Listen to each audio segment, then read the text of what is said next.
about me. I'm a tunnel on the pitch, yo, PID. With the third degree, pumping sound from the underground. I'm from the bottom of the world and I'm calling out the slow. Ripping at your motherfucking inside with this hardcore madness. Want the visual, I'm about to drop it and hot it. Every motherfucker that I see right. I've got nothing and no one in my life that gives a fuck. And when I get there, somebody's there trying to fuck it up. And then I fuck you up. And then you fuck me up. There is no point to nothing but to fuck each other up. The wicked shit is what we drop when we're fucked up, fucked up. Everybody's fucked up. The music that makes you shake because you can't relate. The lyrics are so bloody, like my bloody body.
Touring in 2008 for 5 years for something so minor it's insulting.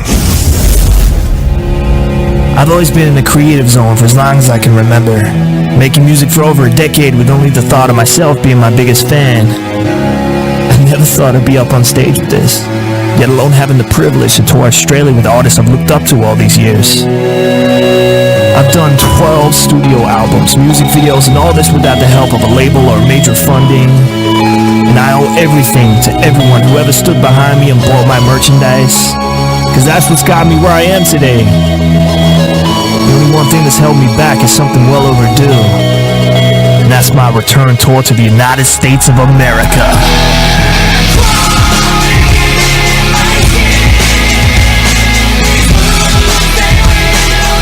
Yeah.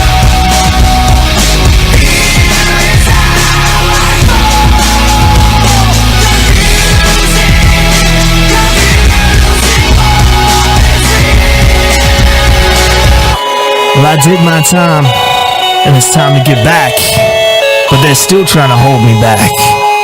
But with your help, we can be unstoppable. Donate as little as $1 to our fundraiser and help bring KidCrusher to the United States in 2016 by visiting KidCrusher.com. We got discounts and merchandise and more. Every little bit counts. Let's make this happen. Alright, ladies and gentlemen, it is time. After weeks upon waiting, after countless ideas going in my head about what to ask him, it is time. December 10th, 9 o'clock p.m. here on the East Coast. Ladies and gentlemen, on the phone with us right now, all the way from Australia, the Australian alien himself, the tunnel runner phenomenon himself. Ladies and gentlemen, KidCrusher. Kid, you there? How you doing? Alright, man, so first of all, I want to say thank you so much for wanting to be a part of the Freak Show, man. It is truly an honor to have you on the show. First off, no problem, man. Thanks for asking me. Alright, so first off, the big topic conversation, the big starter is what happened back in 2008. You were getting ready to perform the Gathering of the Juggalos, and when you got to the States, they had banned you and then sent you packing. What was the overall reason that they had given you as to why you couldn't be in the States? Technically, they wrote on a piece of paper, have you ever been arrested for a crime? And I wrote no. And, well, I wasn't. I got through the gates and everything, and I was about to, catch my next plane. So I think I was in Minneapolis, and I was going to go to Ohio from there. And, I was basically picking up my bags. The security guy just bagged me and just asked me a couple of questions about my criminal history. And, like I said, I've had fines, and he asked what the fines were. And he technically said that fine was meant to be a criminal conviction of being arrested. But I'm like, well, in Australia, you don't get arrested for that. It was just like a really minor offense here in Australia, but it's pretty intense over there in America. Well, I don't know. But he basically forced me to change my decision on the application, and then from there he's like, well, you lied. And I'm like, well, I didn't. I was telling the truth. I didn't get arrested. It was just a fine. And from there, yeah, they gave me that 5-year ban from applying again. So that's over. But yeah, now it's just the case of getting the funds together. And when you've been kicked out of America, it's more than just buying a plane ticket. It's fucking lawyers, it's visas, it's visa waivers, it's fucking it's a nightmare. It's just, yeah, that's why it's taking so long. But it's still crazy, man. But honestly, looking at it, do you think that the band actually got you more notoriety, and it got the Juggalo family as well as the underground listening to you more, in the sense that since you had been banned from the States, it kind of got you that infamy a little bit, to where people are like, damn, what did he actually do to get banned? Or is he really that fucking crazy that he wouldn't be allowed in the States? Heard so many different versions of why I got kicked out. Like, people made up their own versions of it. The funniest one was I bought a whole bag of weed through the airport. Like, yeah, boy, that's exactly what I got. Like, people were just making up their own things. Like, that's I don't know. But yeah, technically it was just a wrong paperwork issue. That's all it was. And they fucked me over for it. And honestly, I can't say what my career would have been like if I did go in 2008. Out of all things, I think it's made me more, gave me more time to prepare for it, although it feels like forever, and it's like, it's a never-ending question I get, like, more than 100 times a day. When am I coming to America? It's the first question you've started to sit and feel with. So it's kind of a thing I want to get off my to-do list, you know? It's like the biggest fucking thing that haunts me every day. I wake up, when am I going to America? When I'm going to pay this off? When am I going to get there? I'm telling you, I don't know. I can't give you a date. I mean, I was actually hoping to be there this year. But yeah, funds aren't coming together as fast as I was hoping. Right. But before we started the interview, we played the fundraiser commercial that you had put out just this year. The fundraiser. You wanted to do something different with the fundraiser. You weren't just saying, hey, help me help me bring the funds up. You want to make it the fans worthwhile. You want to let them know, hey, I want to give you guys a reason to help donate. So what you ended up doing was you made it to where everybody that donated a certain amount, they were going to get some of your music, as well as a lot of good shirts, DVDs, a lot of good shit, like a lot of merch that a lot of people in the underground would either have to make you pay more for it, but at the same time it's still worth it. But you were like, hey, if we can start banding together, we can start helping me out, we can start getting this, we can really start get the train rolling, and in doing so, I'm going to make sure you guys are getting hooked up. Have the fans been more responsive with that offer, or was it more like people were still trying to be like, like they weren't really feeling it? Half and half, like it's quarterly, like it's not a great response to that. And like the whole idea behind the fundraiser, like I said, like you were saying, it isn't all about just giving me free money. It's basically more of an influence to get people to want to buy stuff. Like even in a casual way, like people don't really buy music anymore. They don't buy shirts that much unless it's at a gig or something, or it's just overpriced stuff. And it's more of an urge to help influence people to want to buy my music and help me, because it does help, like it really does. And like CDs are completely out the window. I mean, who buys them anymore? Like I very rarely sell those.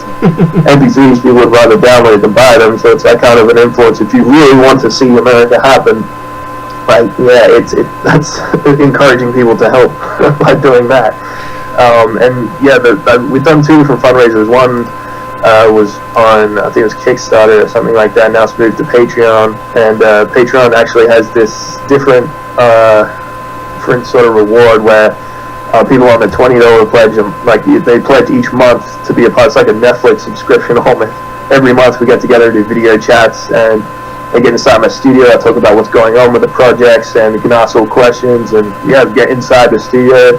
I do raffle prizes. This month coming up, I'm giving away actual used KidCrusher stuff, like shirts that I've worn and shit like that. And that's just all exclusive to the VIP thing. So it's really just, the fundraiser is basically just an advertisement to help people to actually buy things.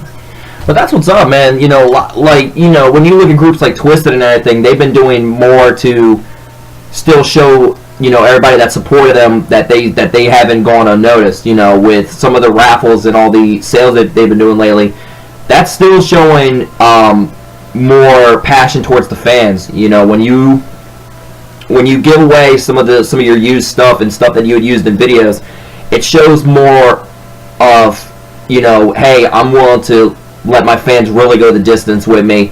If they really fuck with me, let's see if they would if they want something like this. But yeah, man, it's still like, when you look back, when you start looking back at how far you would come in the game, and when you offer the fans a little piece of history, you start realizing how far you would end up coming in the game. But so I wanted to talk to you about you starting out in the music game. You started out roughly around 2005 with the music. What were some of your influence, and what made you want to be into the rap and horrorcore world? To be honest, I actually started rapping probably 1995, so like another 5-10 years before that. I was really young, but I didn't start the KidCrusher until 2005. And still when, I think it was earlier on, I don't know exactly what year, I was just getting into dark music, but there was a soundtrack called Tales from the Hood, and there was a few songs in there that was really horror-influenced rap, and I still struggled to find that type of music. And growing up, I felt like Tupac and Snoop Dogg were that type of rapper, but they weren't. I wanted them to be, but I never really got the chance to listen to them because I was a kid. Your mother doesn't like you listen to that type of shit, so I was like, they're gonna be hardcore and dark as fuck. Then as soon as I got to hear Tupac, it's more positive stuff, and I respect that, but it just wasn't what I was expecting, what my image in my head was. Right. And I think it was probably Marilyn Manson mixed with Insane Clown Posse, Jackal Brothers, Mechanical Animals. Those were the 2 albums that I picked up that really drove me to start doing that type of music. I discovered ICP through WCW Nitro. I was watching them on there, and that's what made me look for the Jackal Brothers in 1999. And I didn't actually start rapping horror again, because at that time I was a wrestler. Believe it or not. I was wrestling in the backyard. I wasn't professionally wrestling. Had my own little group together, and we were beating the shit out of each other. Like, I had no professional wrestling skills whatsoever. Believe me, I wasn't an amazing wrestler. I just liked to hit people with glass and shit. It was just fun. But I thought that was going to be my career. I was like completely driven to just do that for the rest of my life. I don't know why. It was fun. I just think got drunk, had fun, but then. Yeah, I think 2003 ICP came to Australia, and that's when I really got hooked into ICP. Like, Jekyll Brothers really hooked me, but not completely. I think it was seeing ICP live on stage, Shangri-La tour, that really hooked me. I just knew that's where I wanted to be, and the wrestling sort of fell apart by itself. I didn't just walk away from it. Like, everyone sort of just fell apart, so that kind of just pushed me onto a track. Like, what do I do now? So, yeah, I went back into music, and spontaneously painted my face. I didn't really think about it. I just fucking did it.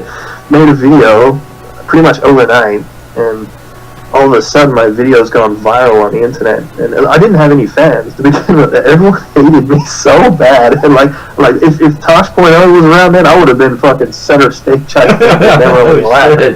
Like I'm like, yeah, sure, whatever. But that, to me, did not make me feel sad. I was like, holy shit, I've got like 10,000 views on my website.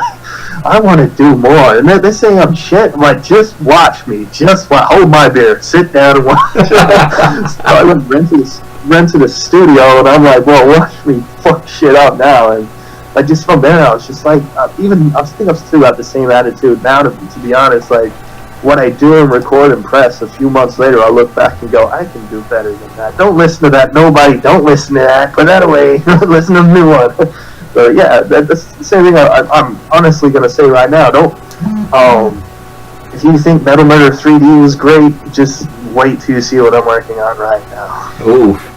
But yeah, when you talk about how people were kind of negative at first, but then you start realizing, like, when you start seeing your views, you're like, okay, that's the moment I think a lot of artists have, where if they're not necessarily sure if it's going to be if it's going to be a hit or miss, but when they realize that there's more, that's growing more and more, that's when you start realizing, okay, this could be worth something. Let's give it a try, because you know, a lot of videos and a lot of artists started off that way. You know, they just throw the dart at the board and see if it lands, and whether it's a hit or miss, it's at least known out there that somebody is saying, hey, go check this guy out, or hey, go listen to this. And with your music especially with the videos, more or less, you know, you got really creative with the with some of the concept of the videos.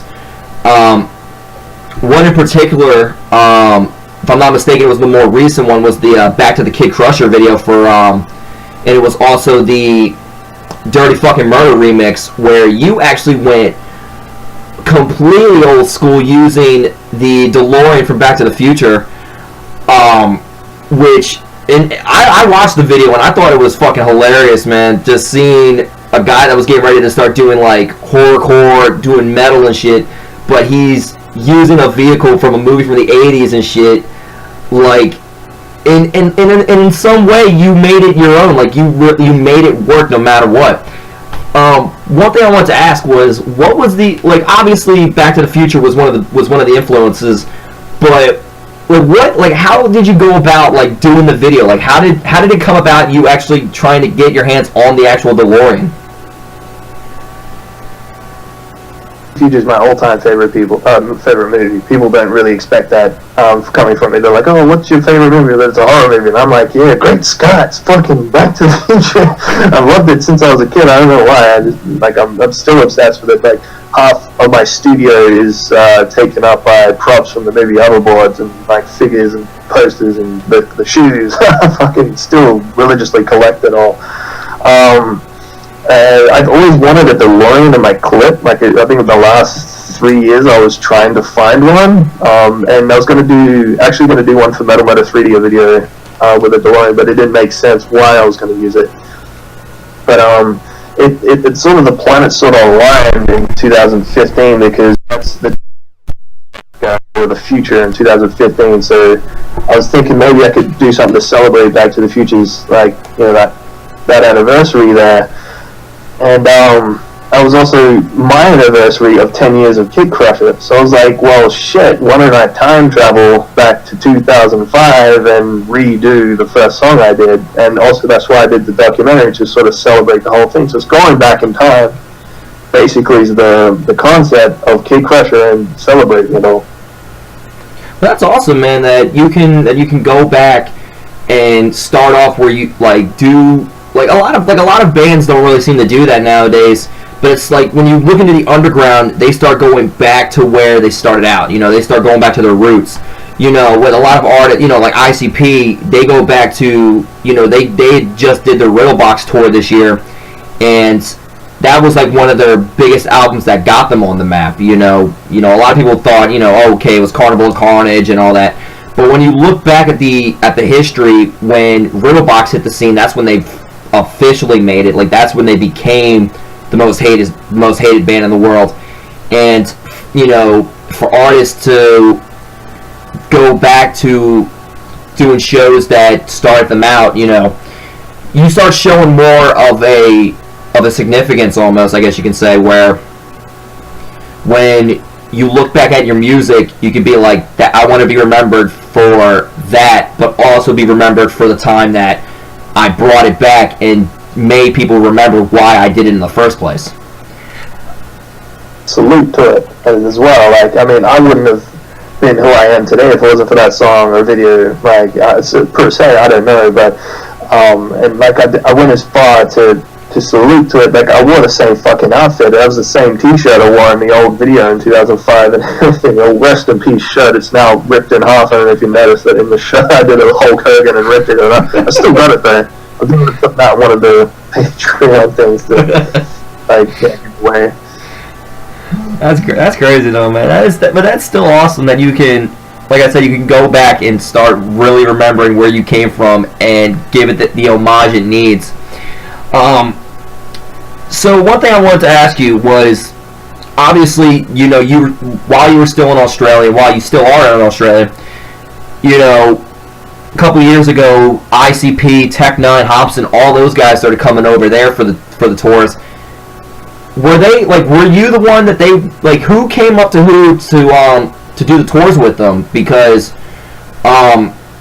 you know, it was, you know, it seems like very easy for a lot of underground talent to finally get the chance they deserve, and for you to be on tour with ICP had to be like a dream for you, you know, to be on stage with guys that you had gotten into, and, you know, to be able to start spreading your music out to a bigger fan base.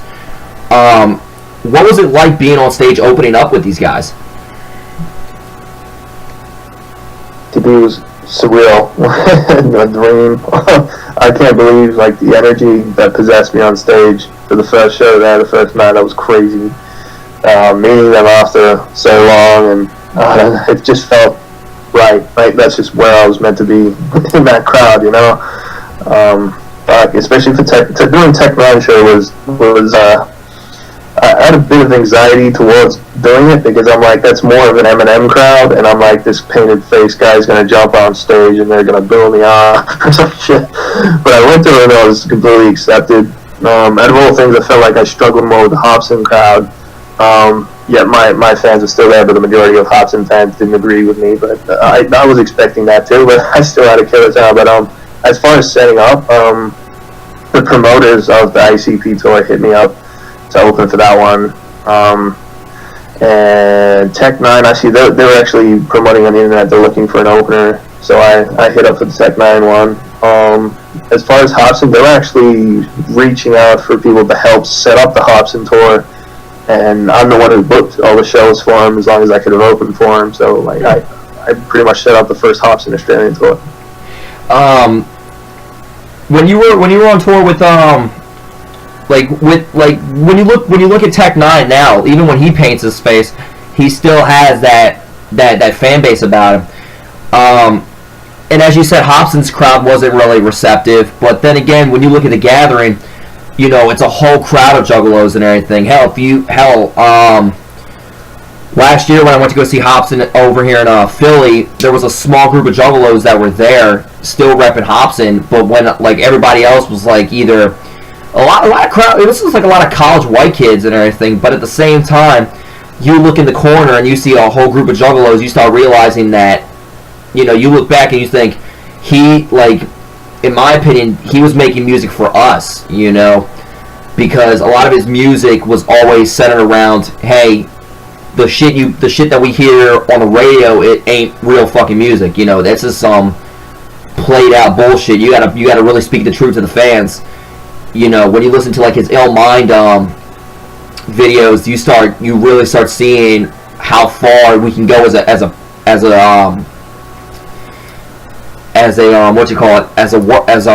people. And when you start listening to more and more music like Hobson, you start understanding, wow, this music is actually different. It actually speaks to you. And in your case, your music has actually been starting to speak to more and more people. A lot of songs have been starting to inspire more people, and as well as, you know, speak to a generation that needs to hear this kind of music. You know, because when we were talking earlier, it's more crazier to understand that a lot of these kids nowadays that hear the same 30 fucking songs on the radio, you start realizing, man, this shit's garbage, and this is what they think is popular. But yet, you show somebody, you know, people like KidCrusher or Twisted, Tech Nine, you know, anybody with actual talent that actually made their way up, you know, that fought, clawed, and had to pay their dues in this business. They get put on the shelf. You know, they don't get radio play. But yet, these untalented fucks, just thinking it's a fucking fashion contest, get worldwide coverage, and it's pretty fucking insulting, actually. You know, that's why, you know, there's very limited rappers that are getting attention but aren't getting the attention they deserved. In your opinion, where do you think the state of rap and metal stand at right now? Like, especially in terms of like the independent scene. Like, where do you think it all stands right now? Honestly, I'm not really sure. I'm kind of confused about what's going on in the industry right now. Especially, like, the music is getting worse on the radio. Like, it's fucking, I don't know. it used to be bad, but now it's really bad. I mean, like you look back at, like, maybe, 10 years mainstream back then, it still wasn't, it was tolerable. Like, I don't know, what was fucking mainstream artists back then? I can't really say, but it still wasn't as bad as it is now. Like stupid people are famous right now. That's the thing, because people like to laugh at them, I guess. I don't know. But especially with the underground, I don't know what's really going on. It's kind of a mess. I think it's still strong. To be honest, I'm kind of tuned out of the underground rap scene a little bit. I'm more listening to metal out of all things, personally. But I guess it's the same it always has been. It's just a little different, especially with the whole Twisted and ICP divide. But yeah, I can't really comment too much on it. To be honest, I really don't have a strong opinion about it. I've always like, yeah, I get the whole thing about the shooting people being famous and like the underground people not really being credited, and that's always been like that. It always has been. It's just the dark music, you know, like the R-18 movies, they get buried, you know. It's just, you're gonna do that type of shit, you're gonna be underground, and like, I like it down here. You know, it's cool like that. It would be easier with a bit more push and funding behind it, but you gotta do what you gotta do, and like, being independent, you gotta pull your own weight, and like, it gets hard, but you gotta keep going, and fucking, it's worth it in a way. I mean, it can be said, man. No one really truly knows what is going on in music nowadays.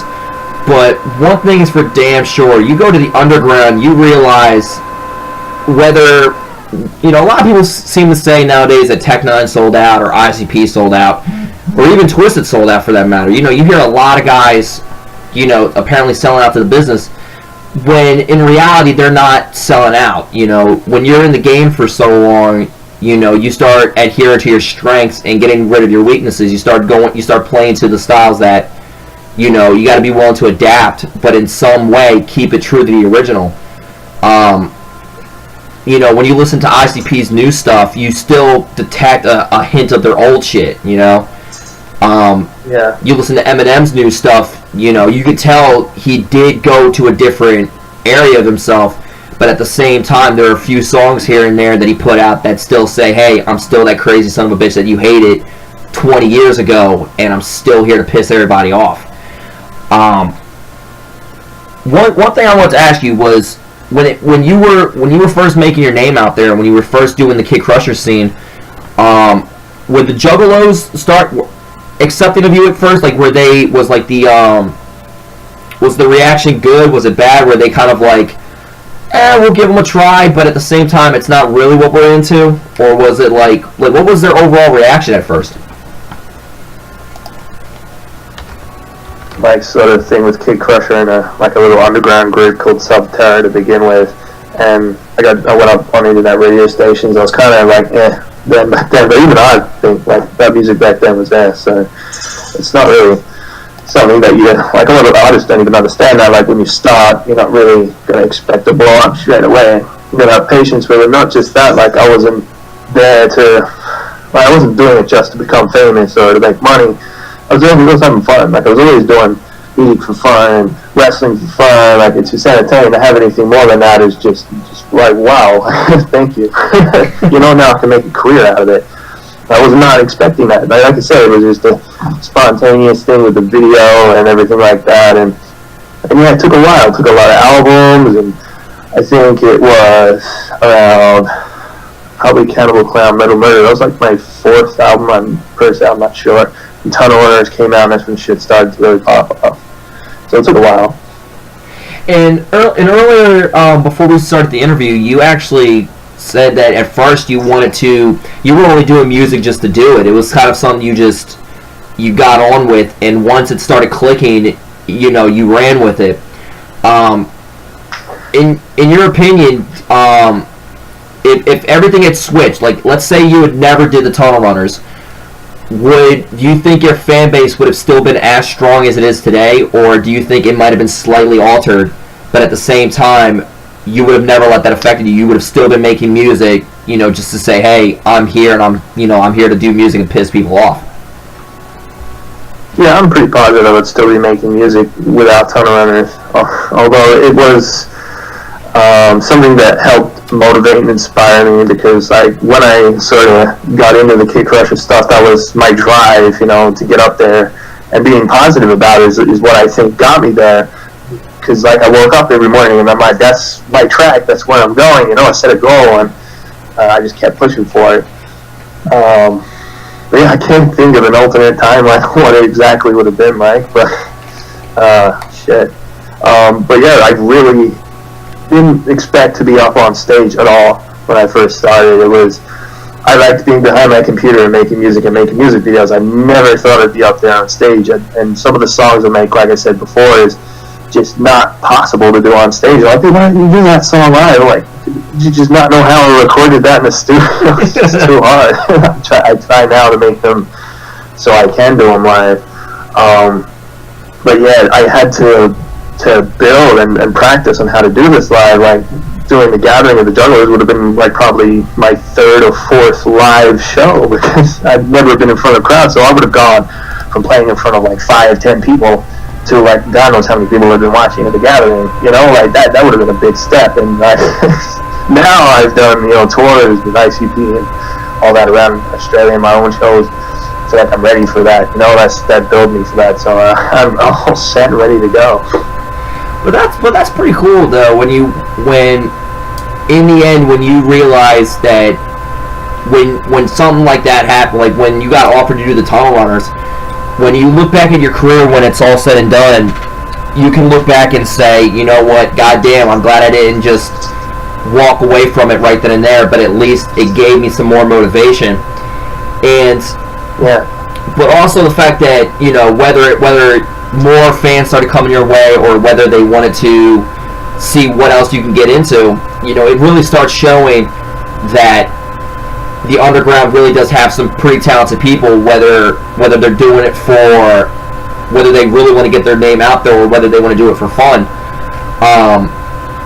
You know, because there's a lot of artists that really could learn from that ideology where you chase your dreams to the full extent, and if something like that comes your way, you can either keep going with it, or at the same time go with it, but at your own discretion. Because, you know, like it can be said for the same like wrestling. You know, a lot of guys in the independent scene, you know, they're only doing it because it's something that they've been truly passionate about. And when that time comes where it's time to go to the big leagues, you know, they can make the decision to say, you know what, no, I like doing it for the underground. I never did it for, you know, being famous. But there are some that say, hey, I kind of need the money. I do want to get my name out there. Let's see how far we can roll with it. You know, you look at guys in the wrestling business, you know, like Seth Rollins, Dean Ambrose, AJ Styles, you know, all those guys, they started from the bottom. You know, they started in companies that they weren't making that much money per show. They were making maybe $80, $90 a show, and they were putting their bodies on the line. And then years later, they get put on the big scene, and at the same time, a lot of them didn't want to change their ways. You know, Dean Ambrose went through a big change when you look at his old CZW shit.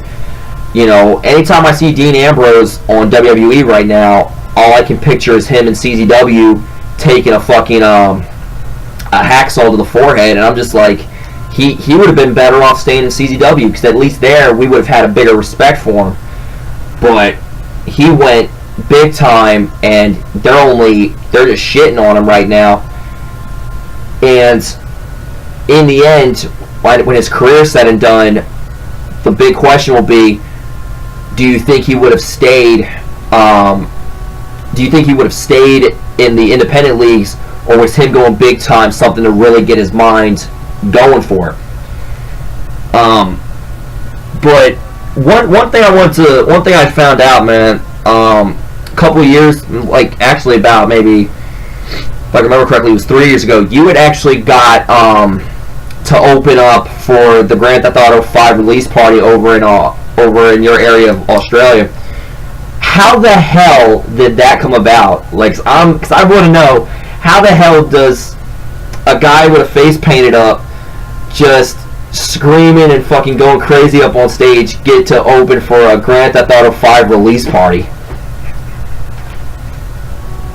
To this day, honestly, that is the most awkward show I've ever done in my entire life. Just starting opening with that. I think it was not even 24 hours notice I got to do that show. They were like advertising online, like the shop was. They're like, they wanted a band to be there for the midnight thing, so all the people lined up. At first I said no, because they wanted me to like set up sound equipment and all that. And I was just like, fuck. But I wanted to like look back and say, I opened for Grand Theft Auto. Like, I love that game. I love it. And I'm like, shit. So like I went out and I bought all this fucking equipment. I hired it, set up in the middle of the shopping center like 11 o'clock at night. And all these people like started piling in their pajamas, and they're just fucking half tired, and they looked grumpy as shit. Like, because I only had 24 hours to promote it, or 12 hours even. So like, and not because I only accepted it maybe 4 or 5 hours before I went and did it. So like, only I think it was about 10 of my fans actually raced down to watch me. So it was a group of 10 people surrounding me. But then there's a big, huge line for Grand Theft Auto on the side. And they did not move. They stayed down on the corner in their pajamas, just looking at me very awkwardly. And I'm talking about rape, dick, murder, tits, pussy, and they're just like, what the fuck? But it's still funny to just have that to have the visual of you in the middle of a shopping center, and a lot of people are already fucking tired for this. But the fact that like it's just so perfect to imagine it. Like if there was video of it, I swear to God, it would have been even more viral than anything. just to see the reactions of everybody, and and it's one of those things, man, where you can look at it and be like, oh, fuck, it was a good time anyway. I got to at least go out there and have some fun. I got to get some exposure out there, and hey, people got to look at me. Hey, at least they know someone out there like me exists. Videos that do exist, I assume, because like people in the line were like, some of them were getting into it and pulling out their phones and shooting it, but I've never seen a leak online. And my DJ shot something from behind the decks, but it's nothing to release because it's just, you don't see the crowd. You can only really see the back of me every now and then, so it's not really something worth releasing. But I do look back on it and think, yeah, like, it's cool. I love putting that on my resume and shit like that. It's like, yeah. So obviously you've in your more than a decade worth of making music, you've done so many fucking albums, you've released a lot of good singles. In your own opinion, what do you think some of your best albums were, or whatever your best mixtapes were? Like, what was some of your, what would you consider some of your best work, or if anybody wanted to ask, what are some of the best KidCrusher songs? Like, what would you recommend to the to new listeners? What really bothers me is YouTube decides that for people. It's like they talk KidCrusher, and it's the naughtiest. Like, fuck up! I honestly hate that song. And like, it's cool with the Grinch. Like, I know people love the Grinch, but that song, like, what's so special? But I don't know. Like, the song, like, people decide what songs are famous. To me, if I was going to open up, and especially if introducing you to the Grinch, I would say check out the Christmas Nightmare.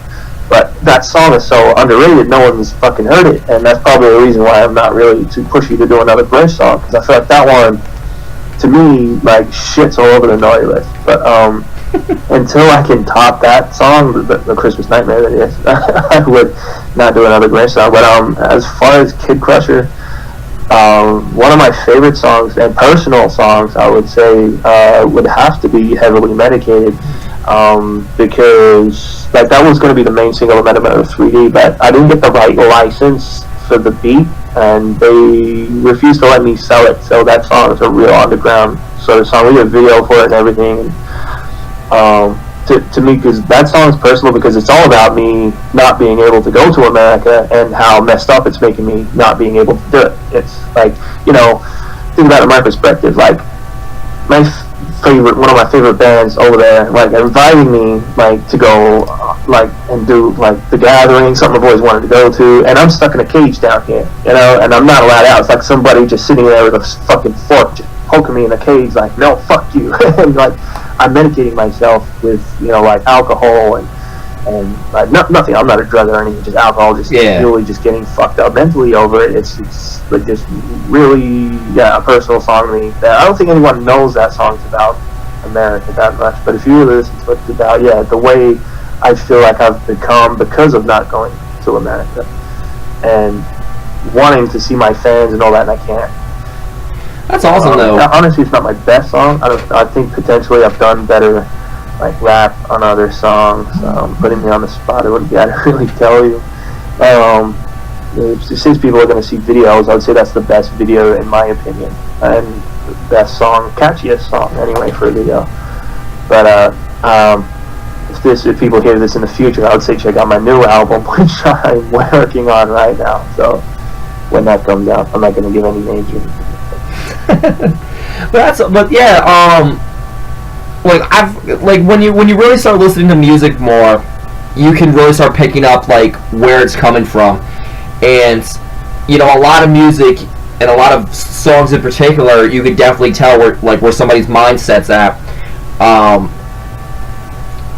If you remember Twisted's Heartbroken Homicidal album, you can tell that something was wrong. Like, you could tell, like, this wasn't just some album based around heartbreak. Like, you could tell, like, one of these guys was going through some really rough fucking times, and this was, like, his ventilation. One thing that I had noticed in particular in that in the booklet was that the entire album was Madrox's idea, and listening and knowing him, and then listening to the entire album, you kind of tell. You could listen to a song lyric and be like, okay, some desperately was going badly. Like, even when you listen to a certain song, like All the Rest, you can tell that somebody had fucked up, and that's probably why the album got made.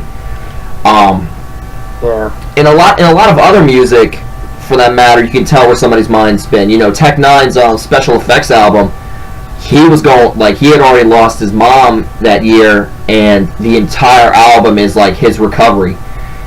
And, you know, Eminem, for one instance, albeit he did have some bad albums, and when you listen to Recovery, I think it is, he goes off record and says, hey, the last two albums I did, you know, Encore and Relapse, I fucked up because I was already fucked up, you know, medically. Like, I was taking pills, I was drinking too much, and he comes out with Recovery, and he basically says, that me didn't count. Like, that wasn't the guy I wanted you guys to hear. Like, that was the fucked up.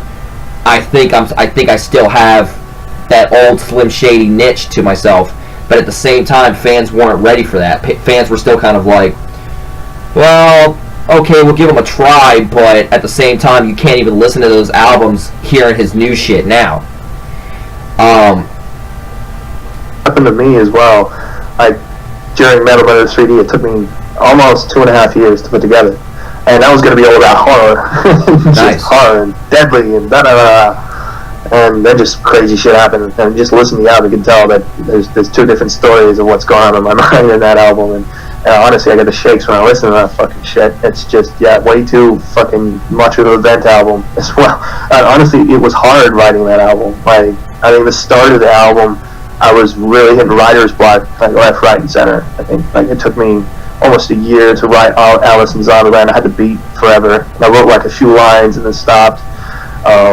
So I'm Stuck in Solitude. I wrote that song, I think, in a total of 6 times. I wrote the entire song, but differently 6 times, and I plucked tiny bits out of it because it's just trying to make sense of what I was trying to, say. And fuck, like, really, at the point of all the shit that started going down, I feel like once my head got fucked up, that helped me finish the album being so fucked up, because I had something to write about. Like, trying to find a topic and all that in sensible ways. But yeah, I don't like showing people that in a way now, because it's like, I was really, like, on some kind of hostile level while I was recording Metal Murder 3D, and to the point, like, I was alone, really drunk, my floor was covered in empty bottles of bourbon. I was fucking drinking hard during that album. Wow. Yeah, because when you, it's always a struggle sometimes, man, and especially when it comes down to music, because in many ways, music can vent, music can truly emulate what you're feeling, but at the same time, as the person, making it, you have it in your mindset where you're like, do I want to let my fans truly know the inside of my mind? Like, do I really want them to know where I'm at right now? Or do I want to at least keep them on the positive note? Because if I keep them in the negatory, then it might shift their image of me, thinking, okay, I'm only, I'm begging for attention.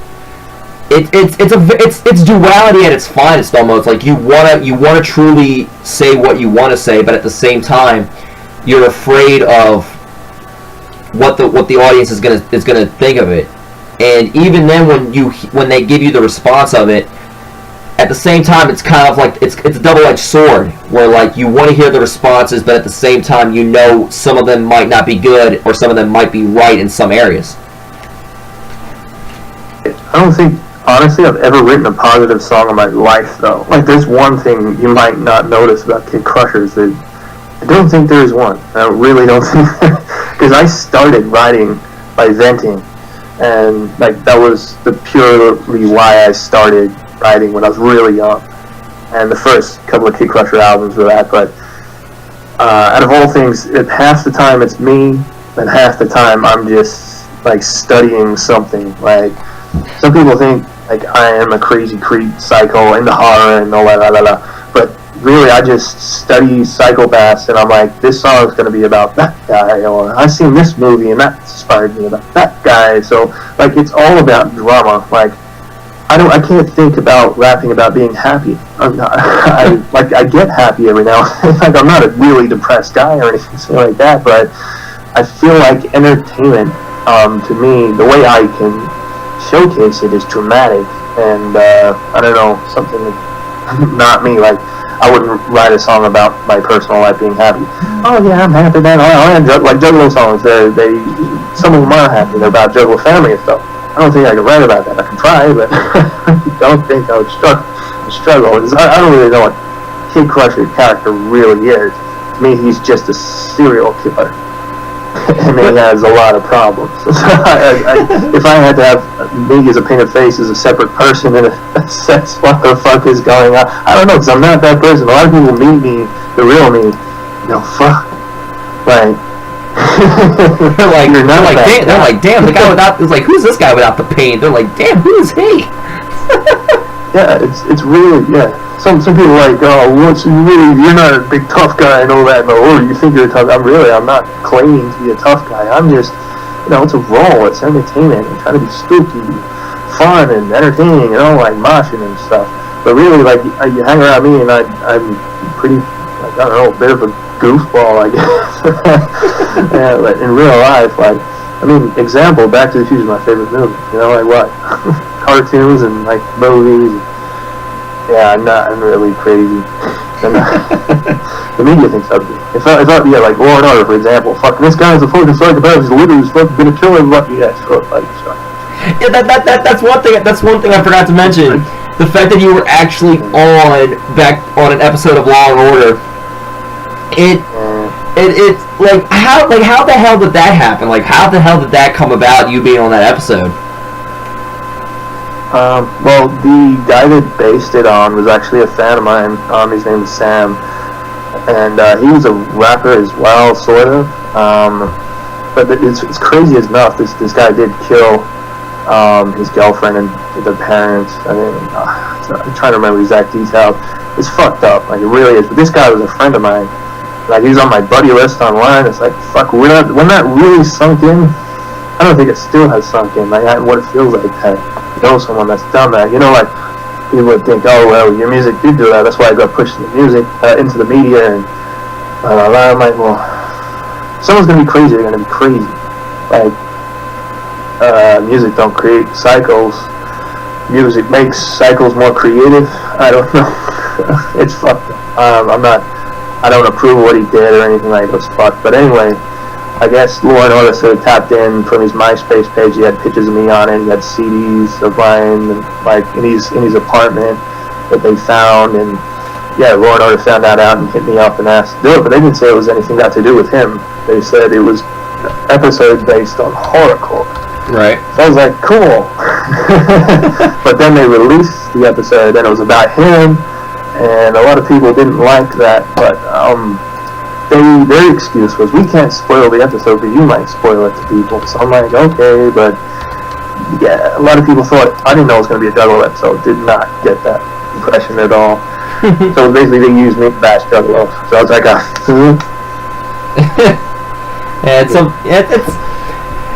it's one thing about Juggalos in the media now. It's somebody can do something that'll be like, at first they seem like it's a good idea. It's kind of spreading the word out there, but when you really look at the product, you're like, man, what the fuck, especially with a lot of the recent shit with Juggalos being in the media with for all these fucked up crimes. A couple years ago, a guy killed a friend of his, hacked him up and everything, and that's when the media started saying, okay, fuck Juggalos, and if they, anybody listening to these guys, it's getting fucking crazy with it. One thing I wanted to ask you about, one thing I had to ask you was the announcement this year back at the Gathering of the Juggalos. The next year in September, there's going to be a big march on DC. ICP is doing a massive march on DC with a concert that's going to be following it. And and I really want to hear the answer to this one. If we get KidCrusher back into the States, will we see the Australian Alien at this march?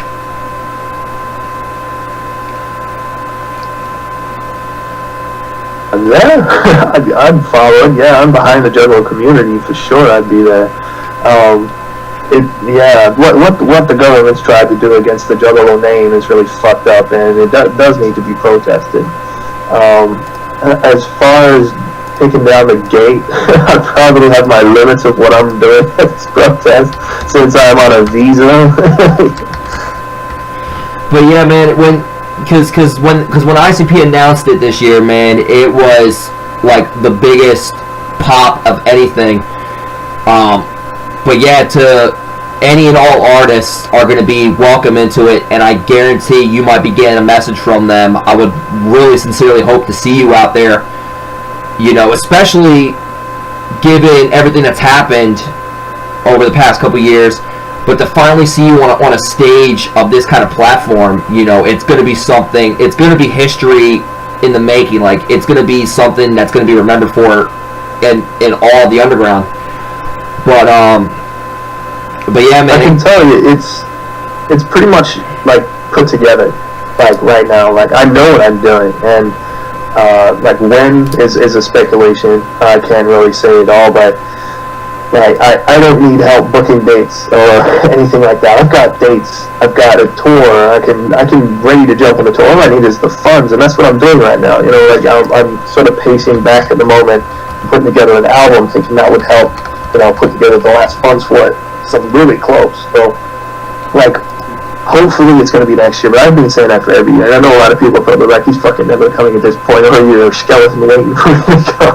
But it's happening. It's going to happen. Determined to happen. And it's a matter of time. Just hold on and stay positive, and I'll be there. I can't say where and what's going to be. I'm not even sure if it's going to be a gathering, depending on when the dates of when I can get there. But I'm positive it's going to happen. So just hang tight. All right, but ladies and gentlemen, if you were just tuning in, you missed one hell of an interview. We had KidCrusher here. Casey, I want to thank you so much for being here on the Freak Show, man. You are always a welcome guest here. Looking forward to hearing some of your new shit when it comes out. Really, really looking forward to hearing more updates on the fundraiser. If anybody wanted to get in contact with you, what's some of the best ways to get in contact with you, man? KidCrusher666. Basically, all of my links are from KidCrusher.com. So I'm on Twitter. That's Australian Alien, and Instagram. I reply and check those pretty often. So yeah, that's it. Well, that's awesome, man. But hey, like I said, thank you again for being a part of the Freak Show, man. It was one hell of an honor to speak to one of the best underground minds. Somebody that's truly making their way up, and I can honestly say, man, it is going to be one hell of a year next year. And if the Juggalos get to finally see you in the States, I can tell you it's going to be a tour unlike any other, man. So, man, I'll do my very best when I get there to make it a ball. Well, all right, everybody, we're going to take a quick break. We're going to get off here real quick, and when we come back, we'll have more rest of the Freak Show. But like I said, KidCrusher, thank you so much for being a part of the show, man. Really looking forward to hearing from you again. Ladies and gentlemen, we're going to take a quick break, but to close out this interview, here's some new music from KidCrusher. Here's Heavily Medicated.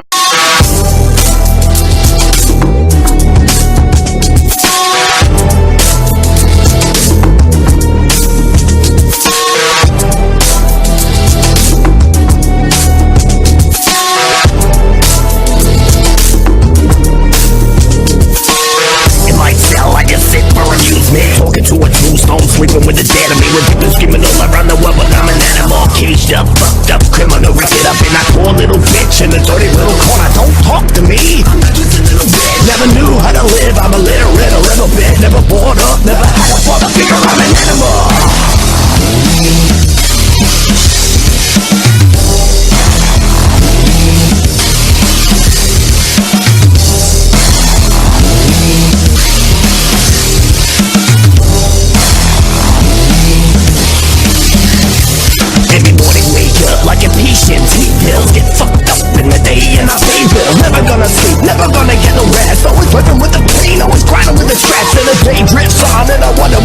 an alien, living in a world full of hungry vultures. Kill a big kill, I don't understand. I'm heavily medicated so I don't have to think about it. I'm all alone in this world, away from you. It's suffering within me. Explain, I cannot describe.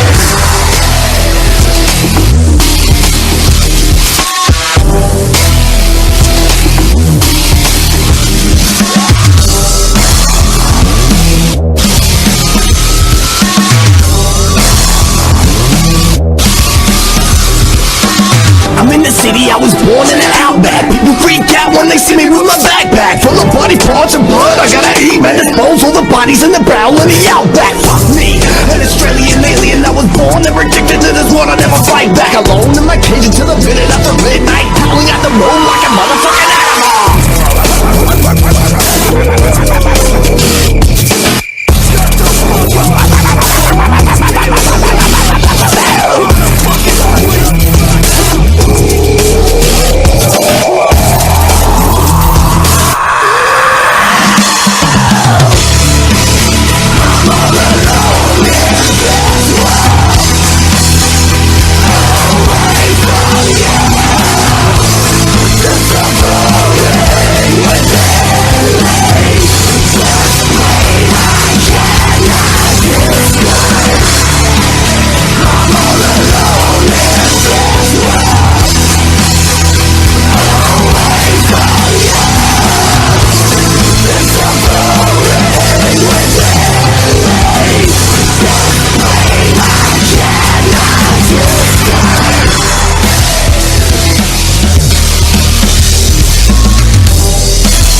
Think straight anymore.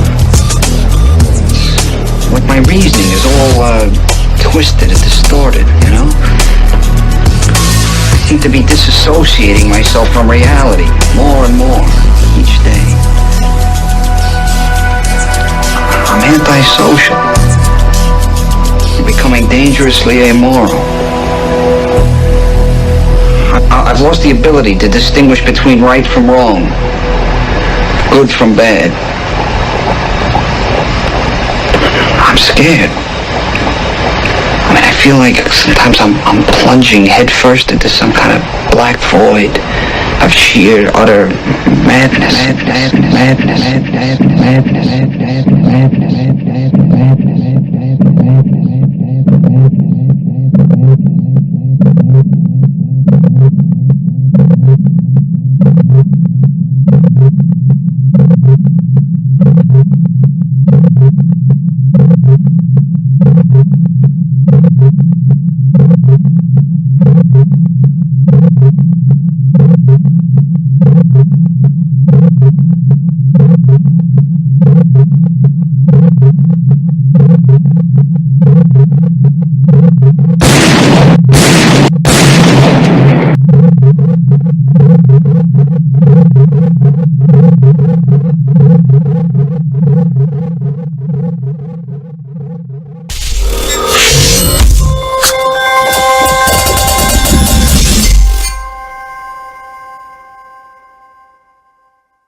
do it like that. Do it like this.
Child murder jam.